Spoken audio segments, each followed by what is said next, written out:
Bonjour. Salut! Aujourd'hui, on vous présente Cécilie Oui, avec BD. oui. Donc, moi, j'en ai deux. J'ai un Cozy Fantasy, un roman, puis une BD fiction historique. Je me souvenais même pas que tu avais lu un roman. Moi, j'ai lu ça en numérique la semaine dernière. Ah, bah c'est pour Avant ça. de dormir, je vais vous expliquer ça. Ok. Vas-y. Je vais où? Non, c'est une façon pour dire qu'est-ce que tu Ah oui, as. ok. Je sais pas comment. Je vais commencer par. Peut-être par Kate Beaton, en tout cas, Kate, qui a écrit Environnement toxique. Et c'est une histoire qui se déroule au Canada. Ça, c'est une BD, là. C'est un roman graphique, ouais. Un roman graphique. OK. Ça se présente un peu comme ça, là, pour vous donner une OK. idée. C'est en noir et blanc en ce moment. C'est en noir et blanc. Ok. Celle-ci est en français. Et c'est une autrice canadienne qui... il y a un petit côté autobiographique là-dedans. Ça Ok. raconte un peu son histoire. Voilà, ça se déroule au Canada. Kate vient de finir l'université. Elle a fait des études en sciences sociales et elle habite la Nouvelle-Écosse, à Cap-Breton plus précisément. Et Ok. elle finit par se rendre compte Pour vous que montrer un peu. elle a fait les études qu'elle voulait, mais Mhm. il n'y a pas de débouché en Nouvelle-Écosse par rapport aux études qu'elle a faites. Fait qu'elle veut pas faire des métiers comme plus locaux et elle se dit que il faut absolument qu'elle rembourse son prêt étudiant parce qu'elle a pris un prêt étudiant pour pouvoir aller à l'université. Ok. C'est le cas de beaucoup d'étudiants au Canada. Oui. Pour faire tes études supérieures, tu prends un prêt puis tu te payes tes études, mais après il faut les rembourser ton prêt. Fait que tout se passe au Canada. Tout se passe au Canada. Et donc, à la fin de ses études, elle a quand même un certain montant à rembourser. Et là, elle voit une annonce sur Internet où, c'est à l'époque de l'Internet où tu ne pouvais pas appeler et consommer Internet en même temps. Là, en tout cas... Ça faisait... Ouais, c'est ça. Bon, j'ai pas du tout le bon... Ouais, on comprend. C'est international. On dirait qu'il y a un chat qui a mangé le mien. Oui, mais c'est pas le nom. C'est pas le nôtre.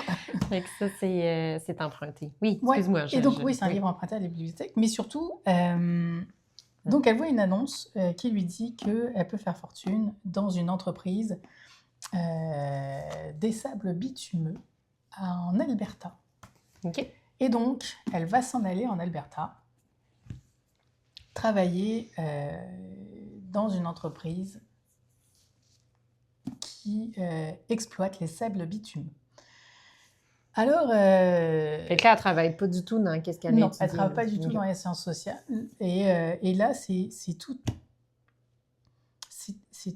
toute une vie qu'elle connaissait pas, qui s'ouvre à elle, fait qu'elle va se rendre compte qu'il y a beaucoup de gens qui viennent d'à peu près partout au Canada, qui se retrouvent dans ce genre d'entreprise-là, qui espèrent faire de l'argent.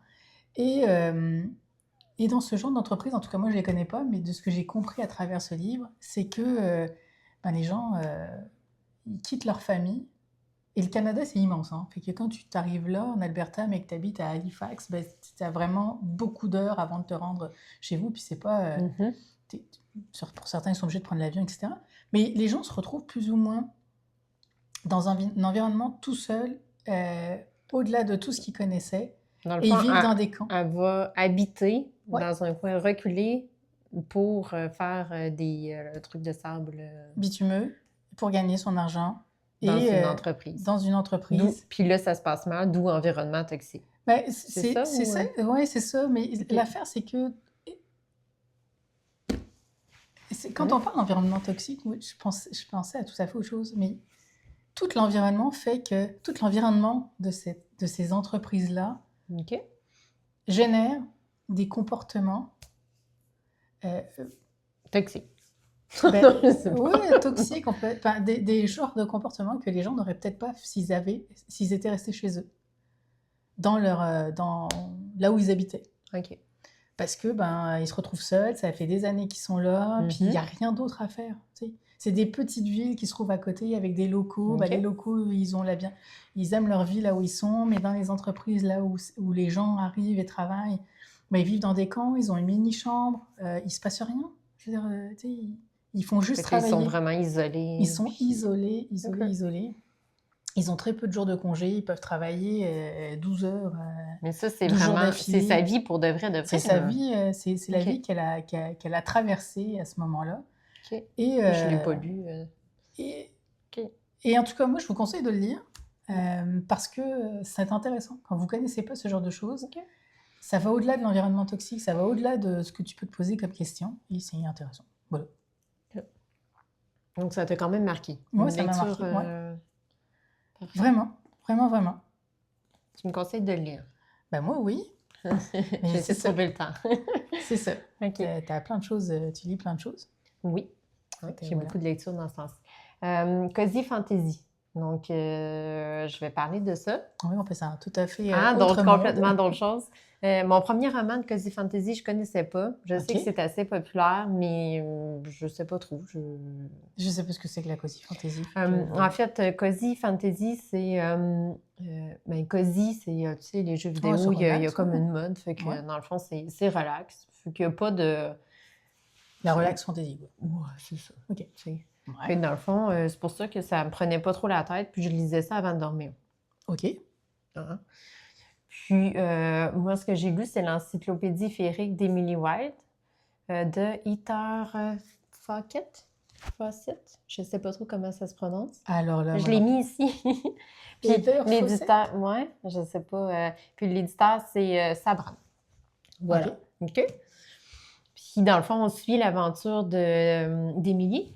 Ouais. OK. Oh, c'est pas ton micro.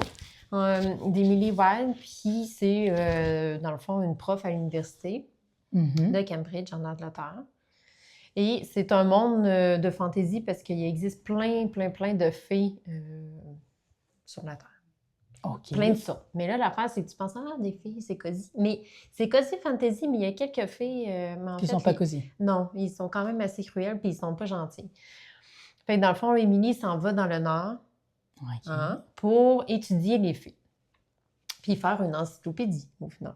OK? Fait que là, c'est une prof, puis dans le fond, elle a des petits comportements un peu antisociables, fait qu'elle est un peu maladroite socialement. Fait que là, elle arrive dans le village, dans une petite cabane, il fait froid, il faut qu'elle survive, puis là, dans le fond, là, elle s'en va pour faire des recherches sur les fées. Ok. Puis là, c'est là que commence l'aventure, puis la rencontre des fées, puis il y a toutes sortes de façons là, de rencontrer les filles. Puis il faut y aller graduellement. Puis dans le fond, il y a comme des offres, puis de la bouffe à leur donner. En tout cas, il y a plein d'affaires. Puis il y en a qui sont gentils, mais ils sont quand même assez cruels. Puis ça se passe côté polaire, donc il y a des fées polaires. Puis voilà. Puis une petite romance, mais c'est pas... à un moment donné, je me suis dit, ouais, comment ça, il y a une romance, en fait. C'est tellement amené drôlement. Je vous le conseille pas pour la romance, disons. Ok. Fait que... Voilà. Parce qu'il y a un autre chercheur qui vient la voir, mais c'est pas une romantaisie. C'est vraiment une cozy fantasy. Ok. Fait que voilà. Fait qu'elle écrit une encyclopédie. Ouais. Puis Elle fait des interroge des recherches sur gens, elle interroge des fées, puis elle écrit. C'est ça. Ok. Puis après, il y a quand même une petite aventure, puis il se passe des affaires, puis tout ça qu'elle doit survivre là, dans l'environnement, puis au refaire Dans la cabane. Dans la cabane, c'est ça. Ok. Mais tu sais, c'est vraiment... c'est pas... le monde n'est pas très développé. C'est pas un monde très développé de fantaisie, là. Il faut pas lire ça pour ça. Il faut lire ça vraiment parce que t'as envie de relaxer. T'as l'air un peu pas certaine. Ben là, je sais pas. Ça partait bien pour que j'ai envie de le lire. Et après, c'est comme tombé. Pourquoi? Je sais pas, il se passe rien. Moi, c'est ça. Ah, OK. Non, mais il y a quand même de l'action. Mais, puis il y a une aventure, là, tu sais, à la fin, il se passe un peu d'action, mais... À la fin. C'est pas comme le Seigneur des Anneaux, là, tu comprends? Ok. Fait que, tu sais, tu vis pas mal dans la cabane puis autour du bois, là. Fait que t'as appris plein de choses sur les fées. Oui. Bah, c'est déjà ça. Ben, ouais, c'est ça. Ok. Mais il y a une suite à ça. Là, c'est le tome 1, puis à ce qui paraît, la suite, tu rentres plus dans le monde puis tu connais plus de choses sur les fées. Mais là, j'ai pas lu la suite. Ah ben, me je vais sens- attendre que tu, Au je vais attendre tombeur que tu seulement. lises la suite alors. Fait que voilà. Mais je suis pas contre l'idée de lire la suite. Fait que j'ai quand même aimé ça. Ok. Cozy Fantasy, c'est correct. Dark Fantasy, c'est pas pour moi. Fait que voilà. Fait que Cozy Fantasy, Ouais. approuvé. Ouais. Ok. Fait que ça, c'est mon premier livre. Mais toi, je te laisse filer. T'en as plus que moi. Peut-être celui-là qui... Ouais. Alors je ici, vais prendre. ouais, vas-y. OK. Ici, c'est Le petit astronaute de Jean-Paul Red. Non, c'est n'importe quoi. Le petit astronaute de Jean-Paul Ed, et non pas Red. C'est de qui? Aux éditions La La Pastèque. OK. Et c'est... En fait, ce livre, je l'ai pris à la bibliothèque. Et c'est parce qu'il était à nouveau sur une petite étagère avec marqué... Oui, c'était une suggestion une suggestion coup de cœur oui. d'une bibliothécaire. Donc là, je me suis dit, OK, let's go. Et... ça, c'est pas trop ce que c'était mis là-dedans. C'était mon marque-page. Ah, OK. Hey. Et donc, c'est l'histoire d'une...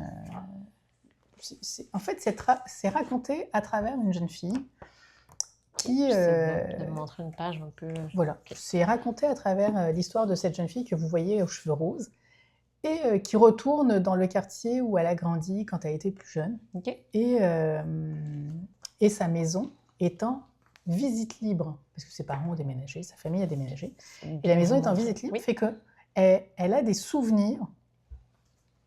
Elle revoit son quartier, puis elle a des souvenirs qui lui reviennent en tête, en revisitant sa maison et en revisitant le quartier, de sa vie à l'époque où elle habitait ici. Et donc, on la voit avec sa mère, son père et son petit frère, qui est le petit astronaute. Et qu'on voit ici, au final, derrière. Qu'on voit ici. Alors, la couverture de fin nous montre un peu ce qu'il en est. Le petit astronaute, son petit frère, est né avec une paralysie cérébrale. Et on voit la vie de sa famille dans les premières années de vie de son petit frère. Et comment ça s'est passé, le regard des autres, le regard de sa famille sur elle-même, c'est-à-dire de ses parents, leur propre regard sur leur vie, sur les impacts que ça a, l'amour infini qu'ils ont pour leurs 2 enfants, et à quel point le petit astronaute... C'est une histoire vraie, ça? Alors, et à quel point le petit astronaute, qui est le petit frère, fait voir la vie autrement à tous ceux qu'il va rencontrer. Mais vraiment, c'est vraiment incroyable. Alors, à ta question, est-ce que c'est une histoire vraie? J'ai envie de dire oui et non. Le chat qui s'exprime. Oui. Alors, oui et non. OK.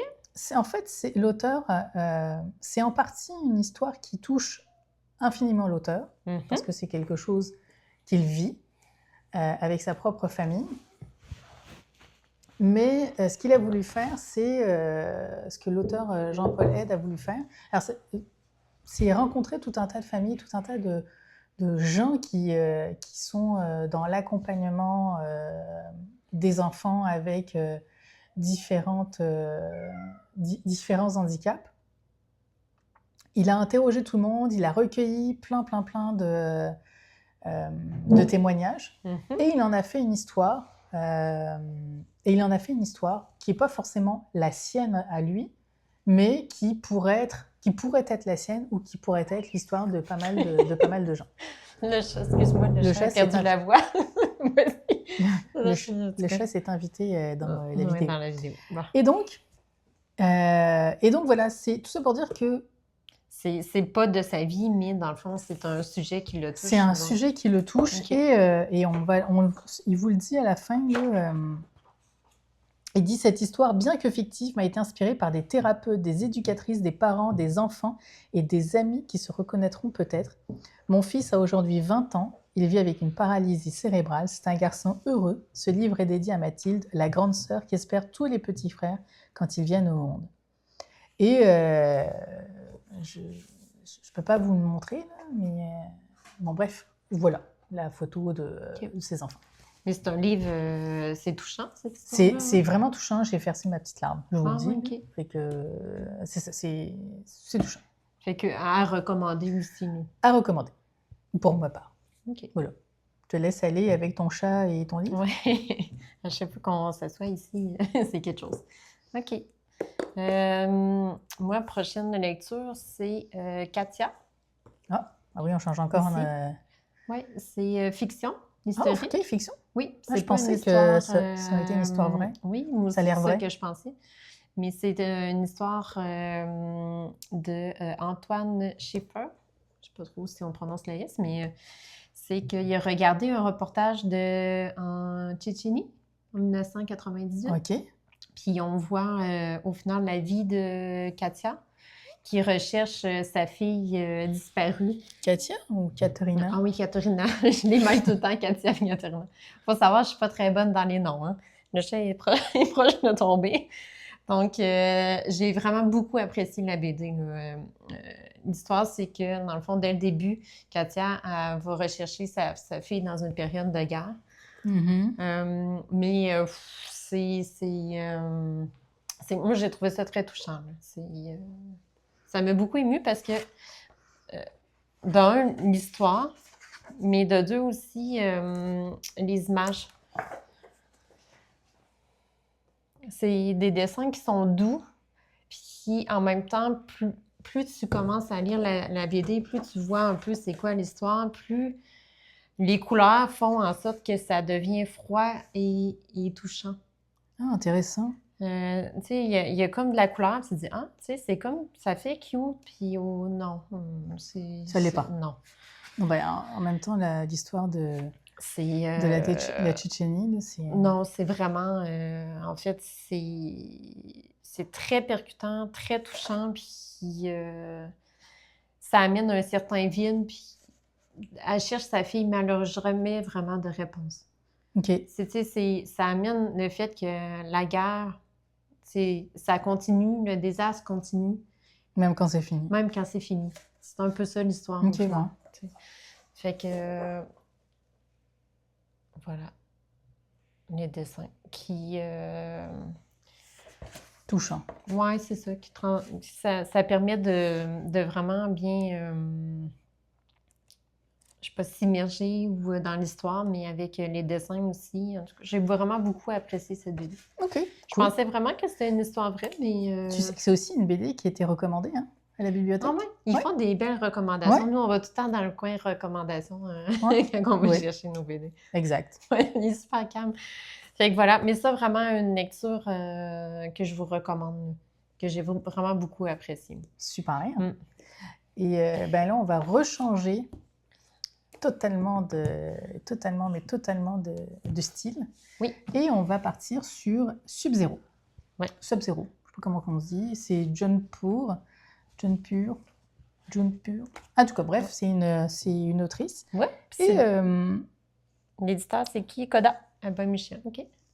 C'est ça. Et à l'origine, c'est un webtoon. Alors, je ne connaissais pas du tout webtoon. Il commence à en avoir de plus en plus des webtoons. Ici, au Québec, je sais qu'en France, c'est quand même... je pense qu'il y en a plus. Là, comme les mangas, ici, au Québec, ça a été un peu plus long. Les BD, on les reçoit un peu après. Puis les webtoons, c'est encore plus long. Mais bon, on réussit à en trouver quand même un peu. Et ben, celui-ci, je l'ai découvert à la bibliothèque purement par hasard. Et voilà, c'est... C'est quoi un peu l'histoire? Alors, c'est quoi un peu l'histoire? Ben, l'histoire, c'est... il y a eu une guerre depuis plus de 300 ans entre deux clans qui, chacun, ont une lignée, en tout cas, ont un rapprochement avec des dragons. Okay. Fait qu'il y a un dragon rouge et un dragon bleu. Voilà. Et donc, dragon rouge, dragon bleu, fait qu'il y a un côté, c'est les rouges, alors c'est les pseudo-méchants. C'est une romance entre les personnes des deux clans? Oui, c'est une romance, oui et non. Alors, dragon rouge et dragon bleu, là, ça s'appelle plutôt l'Empire pourpre et l'Empire azur. En tout cas, c'est comme ça que ça a été traduit en français. Et, ben oui, mon bonhomme. Et donc... il rentre là, mais il est donc par terre, ça. Et donc... Ouais. Aïe, aïe, aïe. OK. Ouf. Et donc, l'Empire azur et l'Empire pourpre. Et donc, bref, ça va pas bien. Ça fait 300 ans qu'ils se font la guerre. Et la petite sœur du dragon pourpre, qui est un prince, le prince Kiro, s'en va... sa petite sœur s'en va dans l'Empire azur et puis essaye de négocier avec les chefs qui sont restants parce que au bout de 300 ans de guerre, vous comprenez que il ne reste plus grand monde. Hein, je veux dire, dans Enfin, on est dans des descendances. Et donc, la petite sœur s'en va et dit, bah, pour mettre fin à la guerre, ce qui serait bien le fun, c'est que le prince Kiro se marie. OK. Et donc, il reste une nièce dans l'Empire Azur qui décide de prendre ça sur ses épaules et se dit, bon, ok, je m'en vais épouser le prince Kiro pour mettre fin à la guerre qui vraiment décime autant l'Empire Azur que l'Empire Pourpre. Et donc, elle s'en va rejoindre le prince Kiro. Puis le Kiro, il est-tu sympathique ou pas? On ne sait pas trop. OK. C'est toujours mes figues, mes raisins. Est-ce que le méchant est vraiment méchant? Fait que là, dans le son, c'est gris, là. Ben, des deux côtés, ils sont en guerre, mais... Ouais. Ouais? OK. Ouais. Et alors, ce qui se passe, c'est que là, vous voyez le tome 1, là, puis il y a le tome 2, il y a un tome 3 aussi. T'as-tu lu le tome 2? Ouais, j'ai lu le tome 2. OK. J'ai pas lu le tome 3.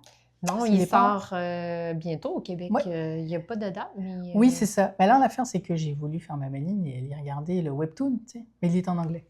Fait que ça te tentait un peu moins. C'est-à-dire qu'en anglais, c'est traduit... C'est vraiment... les termes sont totalement autres, fait que je suis un peu perdue dans l'histoire. OK. Parce que ça a été traduit étrangement. Puis tu as fait comment pour voir des webtoons en anglais? C'est sur quel... c'est sur le site de Webtoon. C'est directement Webtoon? Je sais pas s'il y a d'autres... Ah oui, il y en a une... Il y en a une infinie des webtoons, mais alors de toutes sortes. Mais celui-ci me convenait. Les autres, ils ont l'air un peu plus olé, comme tu dirais. Ouais. Et donc, j'ai pas vu la suite. J'attends que ça sorte en livre. Mais c'est intéressant. On voit les personnages évoluer. On en apprend de plus en plus sur les personnages, sur cette fameuse guerre de 300 ans, comment elle a démarré, la disparition des dragons, pourquoi les dragons sont maintenant en eux et apparaissent. Ils doivent être capables de faire ressortir le dragon. Et c'est grâce à un tatouage qu'ils ont sur leur corps que ça dit s'ils ont un dragon, s'ils sont bien de la lignée Azur ou de la lignée Pourpre. OK. Et dans le fond, ils se transforment en dragon avec leur tatouage. OK, c'est cool. Exact. Et en tout cas, bref, c'est vraiment sympathique. J'ai beaucoup aimé. Les dessins sont vraiment splendides. OK. Et la version numérique, elle est vraiment superbe. Voilà. Ouais, c'est ça qu'on s'aperçoit des fois. Comme là, c'est mode, donc ça rend un peu moins. Ouais, c'est ça. Mais ça rend bien. Okay. Et en numérique, c'est éclatant. Je ne peux pas vous le montrer là, mais si tu trouves des images en numérique, là, tu peux les mettre dans la vidéo. Oui. C'est vraiment top. Bon, tu me pousses. Yeah? Non? Tu viens-tu pour la conclusion? Tu voulais-tu parler c'est vrai. Une nouvelle oui, que tu as lue? C'est pas très long. C'est quoi? C'est une cinquantaine de pages? Je sais pas. Combien de pages? Non, je pense que c'est 120 pages. Ah, plus que ça? Ouais, c'est un petit format, c'est un format carré. Et c'est aux éditions... laisse-moi te retrouver ça. C'est Une vie tricotée. C'est Une vie tricotée d'avance. Oui. Aux éditions Héritage Jeunesse. C'est écrit par Maryse Labbé, une autrice... Attends, il va tomber. Non, c'est bon. Une autrice québécoise. Et, OK, je savais pas que c'était québécois. Moi, j'ai lu pas mal de Canadiens, cette fois-ci. Oui, c'est vrai, hein, toutes les BD... la BD... pas Sub-Zero, mais... Non, pas Sub-Zero. Et donc, ça parle d'une... Ça parle d'une jeune fille... OK. qui raconte une tranche de vie, une tranche de sa vie, où elle pense que de toute façon, entre guillemets, tout est écrit d'avance et puis qu'elle ne peut rien y faire et que elle est née dans un environnement peu aisé, pour pas dire pauvre, et que de toute façon, ça restera comme ça toute sa vie, puis que c'est fini d'avance pour elle. D'où une vie tricotée d'avance. Et donc, grosso modo, ça parle d'inégalité sociale, de son propre regard sur la vie, du regard des autres. Et c'est touchant. Ce que j'ai aimé, c'est qu'a priori, ça c'est une particularité de Héritage Jeunesse dans la collection unique, c'est que le livre est comme écrit en une sorte de vers libre. Et Et la disposition des phrases dans les pages illustre d'une façon ou d'une autre l'auteur, ce que l'auteur veut signifier par ce qu'elle écrit. OK. J'ai pas d'exemple là, mais on comprend très bien la disposition des phrases. C'est comme imagé, c'est comme si les phrases devenaient des images. OK.